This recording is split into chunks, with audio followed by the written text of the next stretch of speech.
Армысыз құрметті оқырман, назарыңызға Ардақ Қонақбаеваның Тоқал ешкі әңгімесін ұсынамын. Қарап отырғанша әңгіме болсын. Өзімнің кім екенімді айта отырайын. Ай күнің аманында Құдай қосқан қосағынан тірідей айырылған. Сонау жеткізбес шағын ауданында тұратын Қитықтың бұрынғы келіні, Жетпегірдің жеңгесі Сәндігүл деген кісі мен болам. Елде күйеуінен айырылған жалғыз сен бе екен, қазір таяқ лақтырсаң, сендей бір шүйке бастың төбесіне тақ ете қалады. Мазаламай жайыңа жүрші, дегісі келіп, ішінен жақтырмай отырғандар да бар шығар. Ажырасудың жолы алуан түрлі ғой. Ішіме симаған соң, сырымды сіздермен бөлсейін деп жатқанымда әншейін. Ажыраспай тұрғанда Қарабайыр, күйеуімді айтам. Аяқ астынан іс сапарға кете қалды. Көптен кездесе алмай жүрген құрбыларыммен бастаңғы жасаудың бір сәті түстау деп құлшына іске кірістім. Бір кеште балаларымды өз бөлмелеріне қамап қойып, құда келетіндей әлек-шәлегім шығып дайындалдым. Ой, творческий адам емес деп күйеуінен ажырасып кеткен кірпияз құрбыммен тұрмыс құрмай-ақ бір мықтыдан бала сүйген күлбілте құрбым бар. Бәріміз бір шалқитын болдық-ау. Екі құрбым оң жақтағы қыздай құлпырып жетті-ау кештете. Ойпырмай, үстерінде үлде мен бүлде. Құлақтарында бриллиант, қолдары толған алтын. Айтқан әңгімелері мынадай. Маған пәленше сөз айтты. Маған түленше өлердей ғашық. Ана махаббатым маған пәленді подарит етті. Бастық ғашығым маған түгенді сыйлады. Бойдақ келіншектер не деген бақытты еді. Күйеуі барымен қасқа, босқа өмір сүріп жүрген екен мынау. Өздерін 18-дегі қыздай сезінеді-ай, деген ойдың оппасына түсіп кеткенімді сезді ме?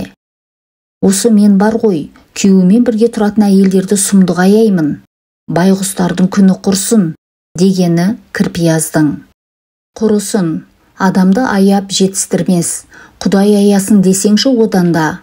Мен өзім күйеуі бар әйелді торға түскен торғайдай деп есептеймін, деп күлбілте мендейлердің жағдайын тіпті сүмірейтіп жіберді. Құрбыларым кеткеннен кейін өз-өзімнен ашуланып, ұйықтай алсамшы, сүйіп қосылған Қарабайымнан оп-оңай жерідім. Өзінің Құдай сүйетін қылығы жоқ екен-ау, тіпті. Жігіт кезіндегі жекіріп сөйлегені, еркек кезіндегі кекіріп сөйлегені, ана бір жылы үйге түнемей қалғаны, шешесіне болысып, түнеу күні маған зіркілдегені есіме түсіп кеп берсін. Ана ой ананы, мына ой мынаны оятып, 15 жыл отасқан отағасыма әп-сәтте қас жау болып шыға келдім. Айтпақшы, дұрыстап таныстырайыншы өзін. Кәдімгі Қарабай Қарашолақов деген жасы 40-қа кеп қалған жас ақыншы. Сол ғой. Өзіме арнаған өлеңін оқып берсем, мүмкін естеріңізге түсер. Өмірде бақытым сен, Сәндігүлім, тамақ тоқ, ұйық ерекше қанды бүгін.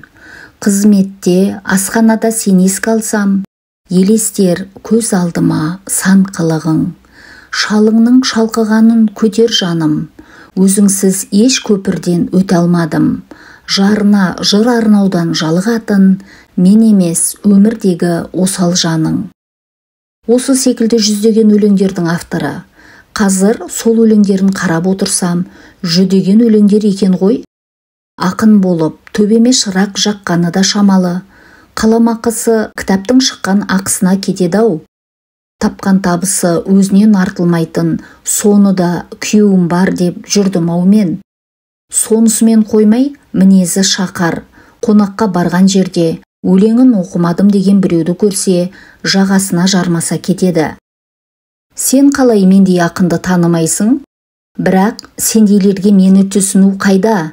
Менің талантыма әлақ табынып, өздерің-ақ қоғадай жабырыласыңдар, деп жұдырығын ала жүгіреді. Иә, оны ақын деп мойындағанша мен де ана дүниеге кетіп тынармын. Содан не керек? Әңгіменің қысқасы, бала шағасын сағынып, аңқылдап жеткен Қарабайымды қаныма қарайып қарсы алдым. Аңқылдаған байғұсым түкке түсінбей аң-таң. Содан қойшы, Алтай дегенде әрең ажырасып тындым. Енді бір арқа басым кеңіп, ұшқан құстай тәтті өмірдің ұшар биігінен көрінетін шығармын дедім. Жоқ, биікке емес, күйікке ұрынғандаймын.